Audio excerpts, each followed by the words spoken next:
Good morning, everyone, and happy Friday. My name is Jen Lee, aka Rebel Esquire. And for this week's Rebel Roundtable, I'm the Rebel. You get me due to a change in schedule. So I get to have all kinds of fun today. And earlier this week, I was on Steve Fretzen's panel, and we were talking about sales and business development and all kinds of cool tips and tricks and hacks out there. And it's coming out as a podcast in a couple of weeks, 2 episodes from the 1 hour panel. But one thing that really came out of there that I would like to riff on for my solo shot this morning here is we were talking about sales and how lawyers don't go to law school to do sales. And I was the contrarian on the panel who said, we're all in sales, whether you're trying to convince the judge or the jury or 9-year-olds convincing you to go to Disneyland next week. We're all in sales of some sort. And getting over that mindset of that it has to be a sleazy type thing, like my easy, not sleazy course that I like to teach, that it's really solving a problem. And then we also got into a little bit of the what was termed in the panel of the minders, finders, and grinders mindset, which I think I'd heard of it before, hadn't really thought about it too much. But basically, the idea that it came out of, I believe, early 90s, there was a book that came out that talked about minders, finders, and grinders. And in a law firm, it was the finders, the rainmaker, the person who finds the new business and clients. And the minder is the manager, minding the client relationships, overseeing the work, your middle management type folks. And then the grinder is the worker, the one who's cranking out billable hours and grinding out the actual deliverables. And I wanted to point out, I believe it was Ariana on the panel who pointed out that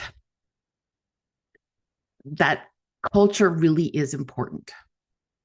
And I would even go so far to say, as culture is actually the growth engine of a really successful firm, organization, professional services, whatever you have, culture is the growth engine.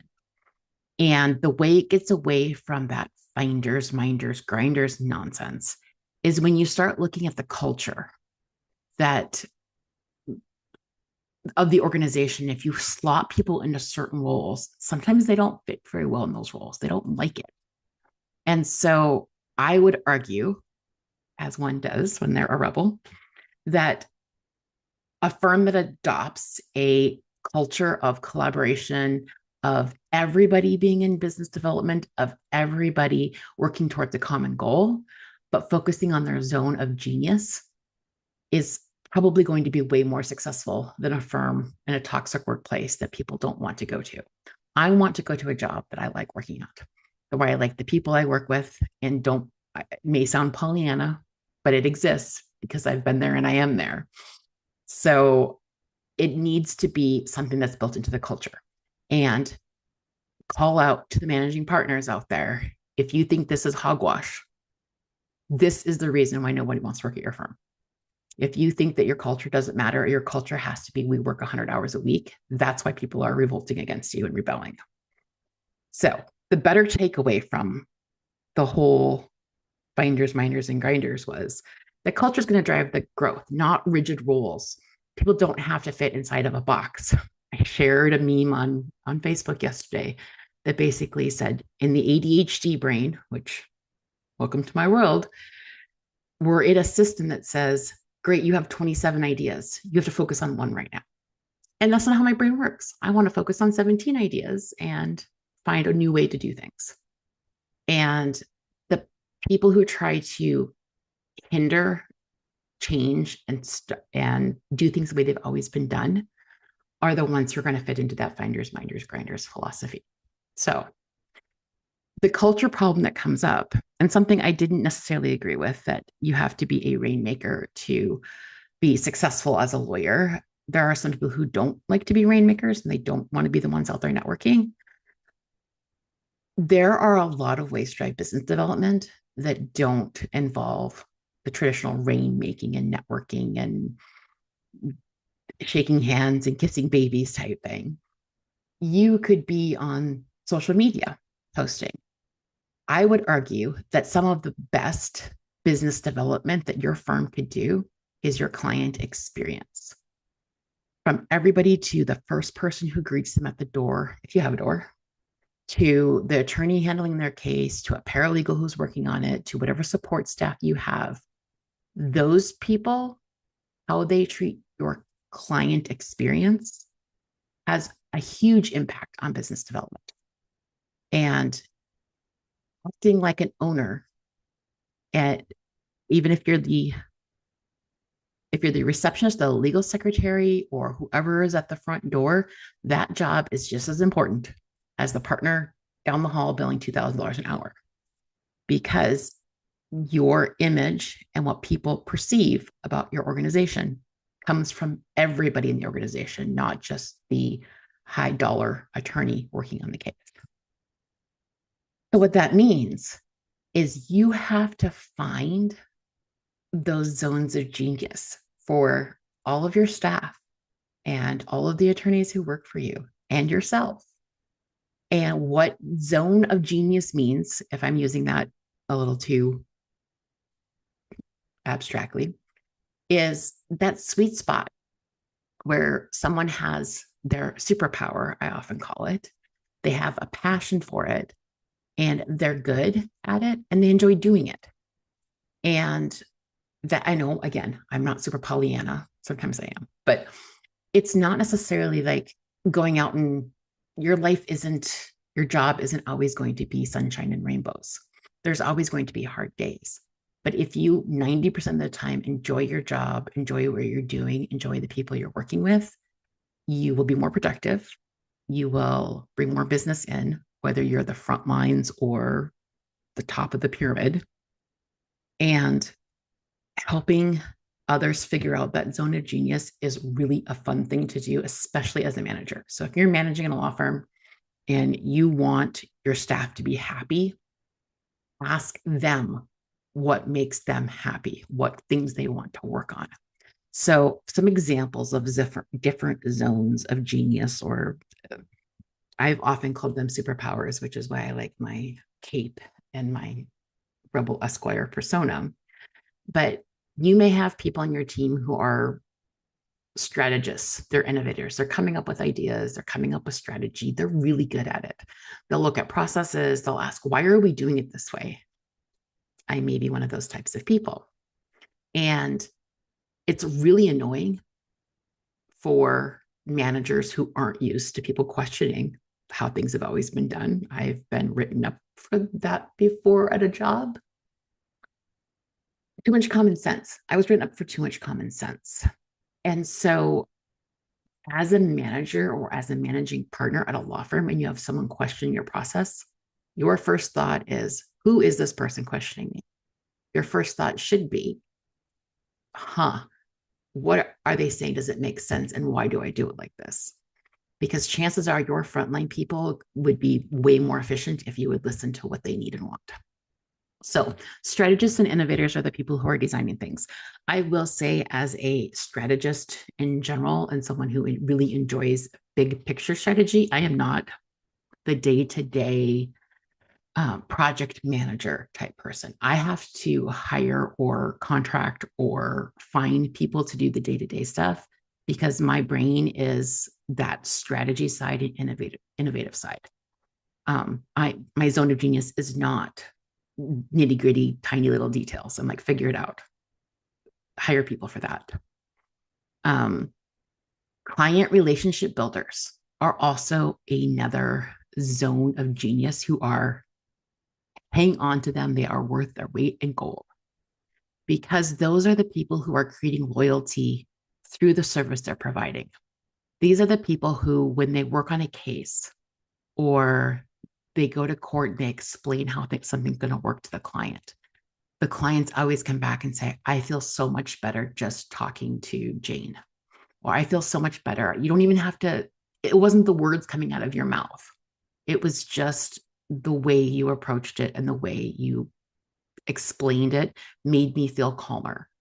So those client relationship builders are very important throughout the organization, and they can come from anywhere. It could be anyone from someone in your accounts receivables department that is just great at collections, getting people to pay without being rude, or it could be somebody who's a director of a department and they are just good at developing those relationships. So all of these different zones of genius can be anywhere in the organization. And I really would like the culture to get away from, I don't want to say hierarchy, that you have to have like the right supervision of things and that kind of thing, but getting away from the idea that maybe one position is better than another. I don't believe in that.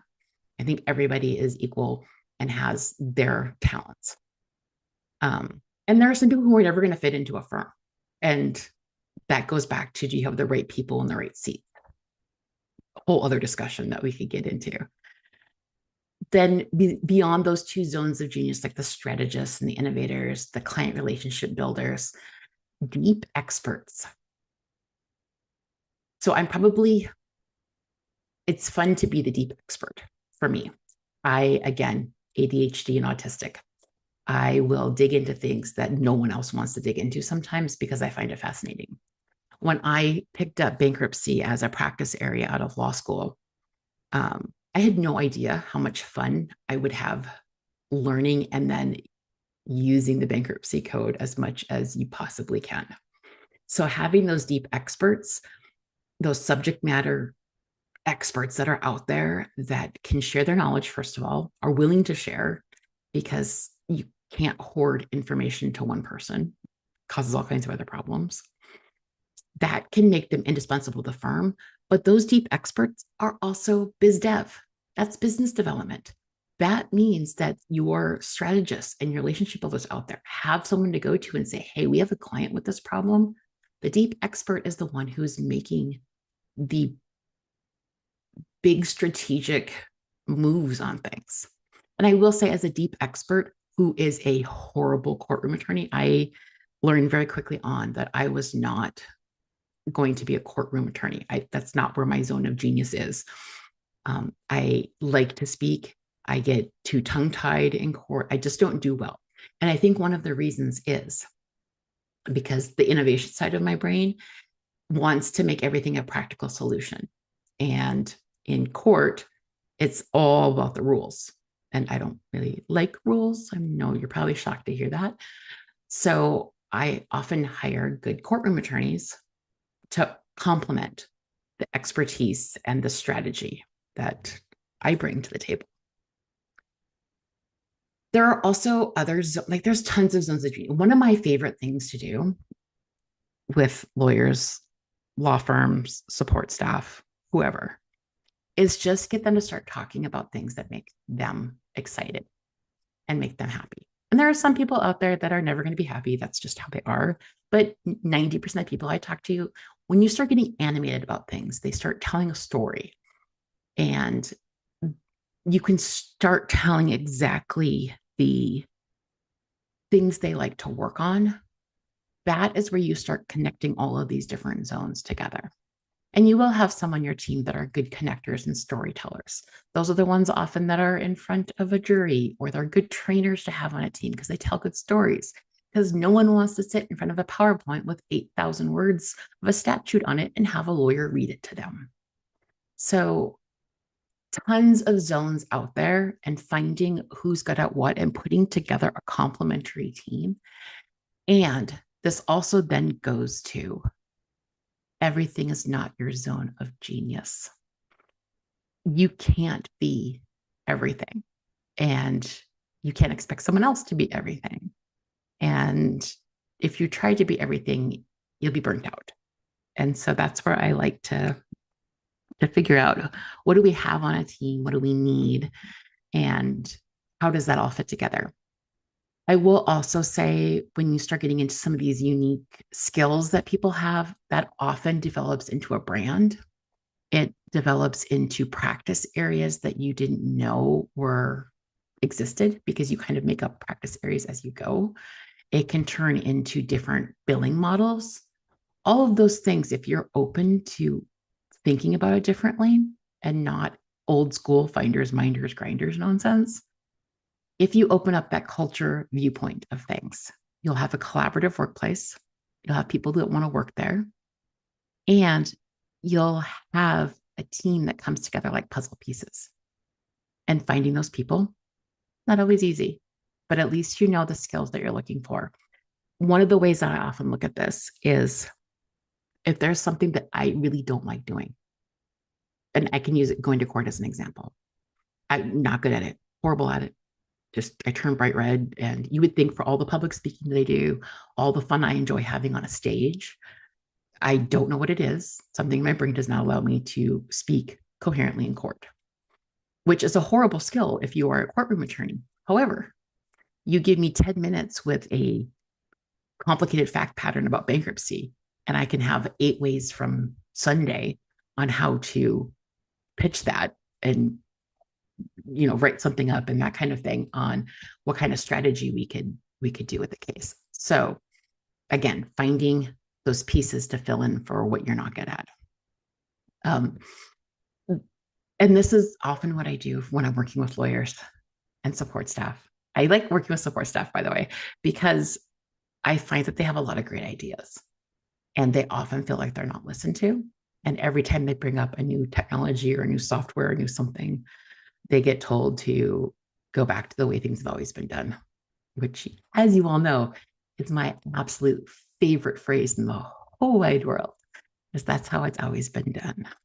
So I would think, at least if you are looking as a law firm owner or a nonprofit organization or any type of professional services, getting input and building a team, everyone's working towards the same goal, but everyone's not doing the same things to get towards that goal. It's not a rigid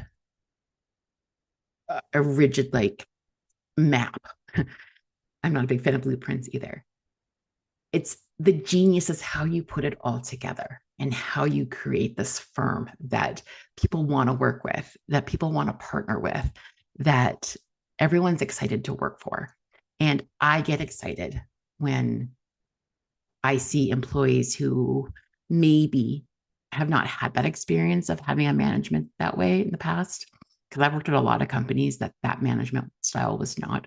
Again, I got written up for too much common sense when I was 21 years old, because I was trying to make a process more efficient. And they didn't like the fact that I was questioning the process and not doing just what I was told. Super inefficient. Drives me crazy to this day. But when you start asking people, what do you like? What don't you like to do? I try not to give, we all have things we don't want to do, we don't like to do. But if there's a way that one person really enjoys trying to cope with something that's horribly boring to me in my brain, they really, really enjoy like data entry or something like that. And you have another person who hates data entry, but is really good at analyzing something. Great way to team up and have people working on things they want to work on. So that's really fun for me. The finders, minders, grinders, it needs to go by the wayside. A finder can be a minder, can be a grinder. I would argue that anyone who's in middle management or management of any sort of other people should spend more time listening and less time talking to their staff, because a lot of times there are things that come out, there are patterns that emerge, and everything's not always sunshine and rainbows. Like I said, there are times you have to make hard decisions, and someone doesn't fit into that culture, and someone doesn't fit the style of law firm or the style of accounting firm or whatever you have, because I've worked with lots of professional services, and you have to make tough decisions and figure out what's best for the organization and for you. So as I rant and rave about finders, minders, and grinders, I thought that actual term was from like a movie. I think in the panel yesterday we're talking about, or on Wednesday we were talking about the Rainmaker or something like that. And I couldn't find the reference to it, but I did find a reference back to early 90s style of our consultant who wrote a book on how to balance between profitability centers in a law firm. And so the world has changed. I know we're all shocked to hear that. Technology changes all of those things. The most fun I have is figuring out the puzzle pieces. And so forcing an attorney to go into business development in the traditional sense of need to be out there networking and going to networking mixers and shaking hands. Those people who don't want to do that or who hate it are not going to be good representatives for your firm because they hate it. That comes across, even if they are grimacing in pain as they smile and shake hands. They're not going to be good at those networking things if they don't want to do it. And so I would encourage you to create a business development culture of what are all the different ways that we provide service that we are good at and bring those all together. And business development could be anything. Business development is revenue coming in the door. So no matter what kind of business you are, business development means you have revenue coming in. And creating that space where multiple growth paths exist to be a spokesperson for the organization in multiple ways will pay off in spades if you let it grow in your firm. So, culture gets probably a lot of flack, maybe, because it's kind of a buzzword. So, whatever word you have to come up with that is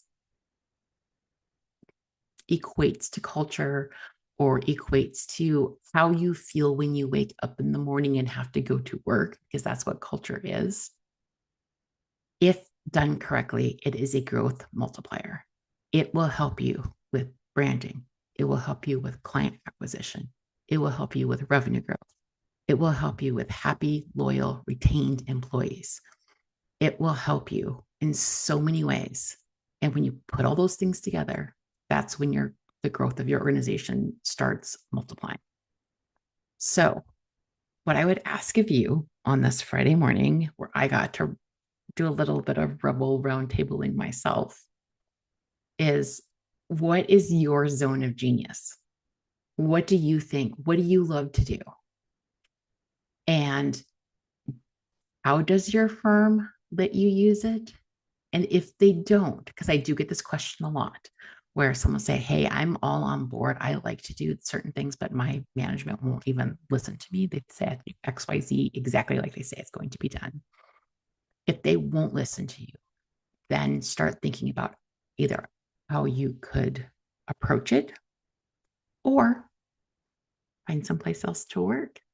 If you are an employee, there are lots of good employers out there who have good culture. And not that I'm trying to convince people to leave their jobs, but I feel like we often get stuck in this, the sunk cost fallacy where, oh, we've got so much time into it, we might as well stay. You can make the switch tomorrow if you want to make a change. So what's your zone of genius? Tell me. Feel free to email me and tell me what your favorite thing to do, your unique thing. And how does your firm use your zone of genius? And feel free to connect. If you want to redesign or talk about culturals in your firm or organization, reach out to me. One of my favorite things to do is those brainstorming sessions that we get to go through and figure out what makes your firm unique, what makes people come back to your firm, why do they hire you, and then how can we create a culture around it. So happy Friday, everyone. Thanks for listening to my Rebel Roundtable. That's kind of a solo. And we do have the Spotify playlist of the Rebel Roundtable anthems. And of course, the number one song on there is Rebel Rebel because I added it first. So go check out the Spotify playlist on Spotify on the Rebel Roundtable anthems. If you ever want to get pumped up, there's some great songs on there. We're up to about 20 guests or so this year.